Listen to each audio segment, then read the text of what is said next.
Alright guys, today we have a 2011 Hyundai Sonata and we're gonna be replacing the brake pads in here. I requested the customer to change the rotors, they're glazed and there's so many markings on this thing, but what can you do?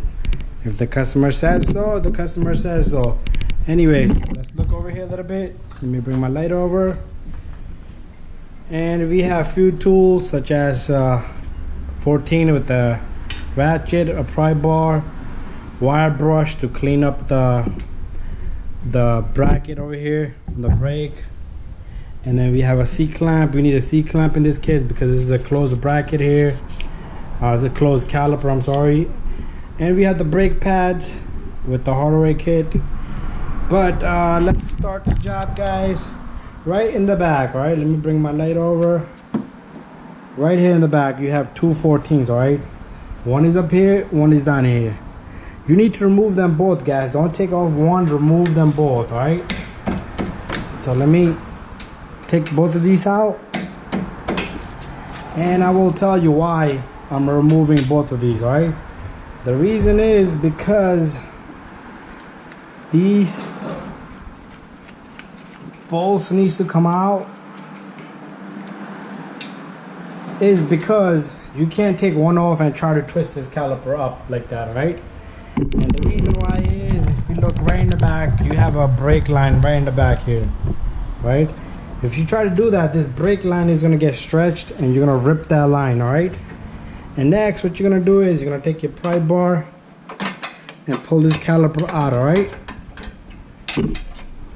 Just work this caliper out, guys, and you should be able to lift this caliper out of there just like that, all right? And place it right on the top just like that.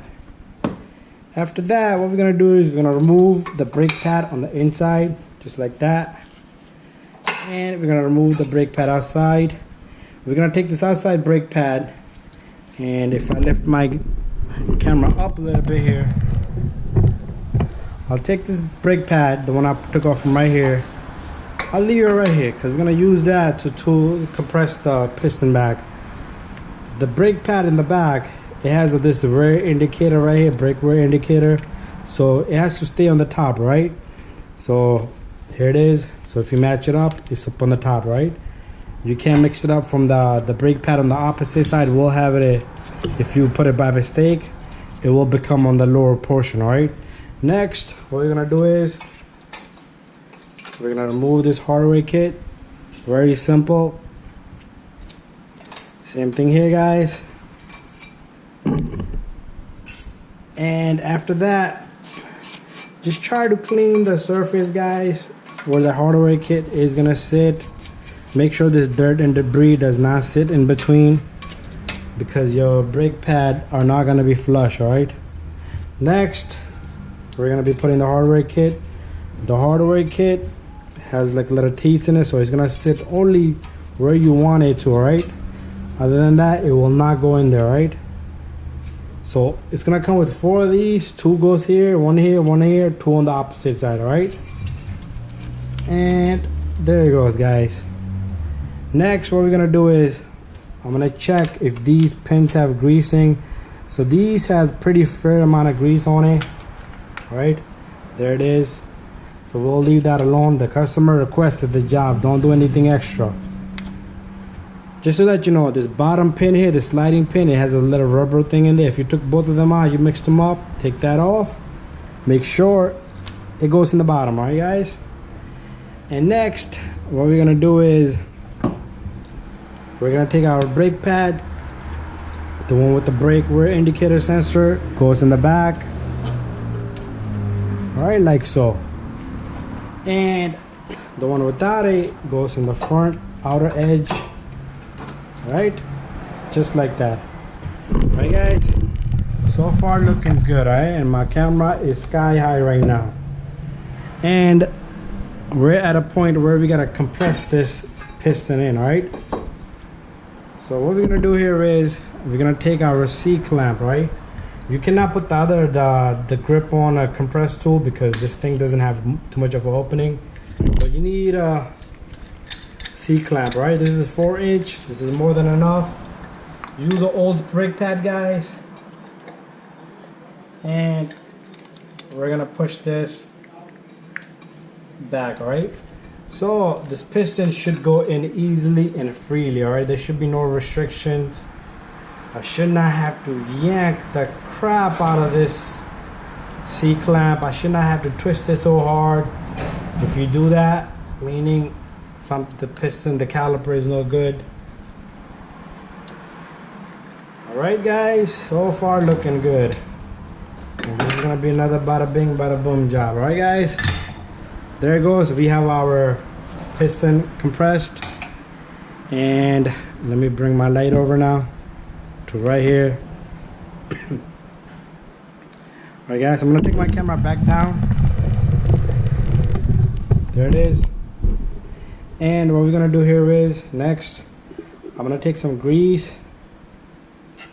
I like to put grease here, guys, because this gives a little good grip to the caliper, smooths it out, and it absorbs any vibration on this brake pad, you know, and that causes less noise, and that's the only function of it. All right, next what we're gonna do is we're gonna take our, let this truck pass. Alright, so the truck is gone. So we're gonna take our caliper.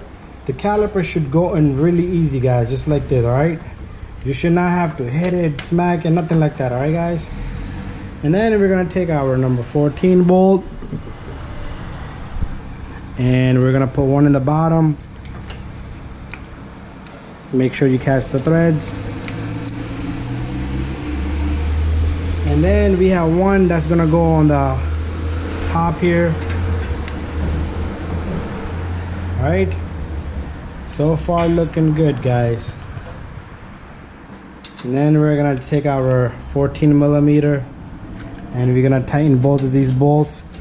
Just make sure you have the threads caught. All right, you don't want to strip it. And sometimes this will turn with it, so make sure you can hold it or put a like a number 16, 17, whatever the size is. You see how that's turning? And this one is so easy. I can just hold it and keep tightening my bolt, and once it grips it all the way, it should not turn anymore. Right? Alright guys, there we have it. I have that tight, and very important, you tighten both the bolts, and do not forget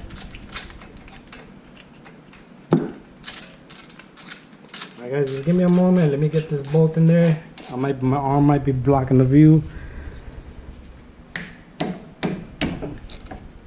Alright guys, just make sure, double check, and we're done, guys. And I want to show you guys one thing. Make sure your brake cable here is not twisted. A lot of times people pick up the caliper, they twist it, turn it, and there's a bend to this, you know, and that's when it will cause a restriction for the brake fluid to flow back. It will go in, but it won't go back, and that will cause this brake pad to lock up. And when you're done, guys, make sure you pump the brake pedal, because this piston needs to retract back into its position, and the first few pumps might not be so hard for the brake to apply. But anyways, guys, that's how we're gonna do the brake pads. And if you have any questions, please let me know. Subscribe, share, and like all of my videos, guys. And the last thing you're gonna do is make sure you put the tire on, and make sure you tighten the tire. Don't leave it loose, all right? And then double check both sides. If there's anything, if you have any type of feeling like there's something missing, that's a good thing, all right? If there's anything like that, you feel like that, just make sure you go back and check, all right? Those are the instincts you have are always correct. You know, when I used to go to Lincoln Tech to learn a mechanic, I noticed how I always guessed the answer, and then I changed, not guess, I took a well-educated guess, and then I believe this was the correct answer, and then I went back and I changed the answer, which turned out to be the wrong answer. Should have stuck with the first answer that I had filled in, and that happened to be the correct answer. So if you have any feelings or instincts that there's something wrong, just go back, double check, And make sure you check all the bolts, make sure the brake pads are in there. I seen where they're missing a brake pad. They only have one brake pad.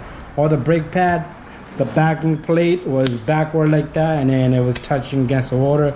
I even seen like a newer Toyota Camrys, they have sensors that you need these little indicator sensors. You have to clip them on. I seen one guy come in, he had that thing backwards, so he's facing outwards, and that one's pretty small. It's about that deep. So the guy drove about 3,000 miles, and the brakes are finished. All right, not finished. The guy had the sensor backward. All right, guys. Thank you. Subscribe and bye bye.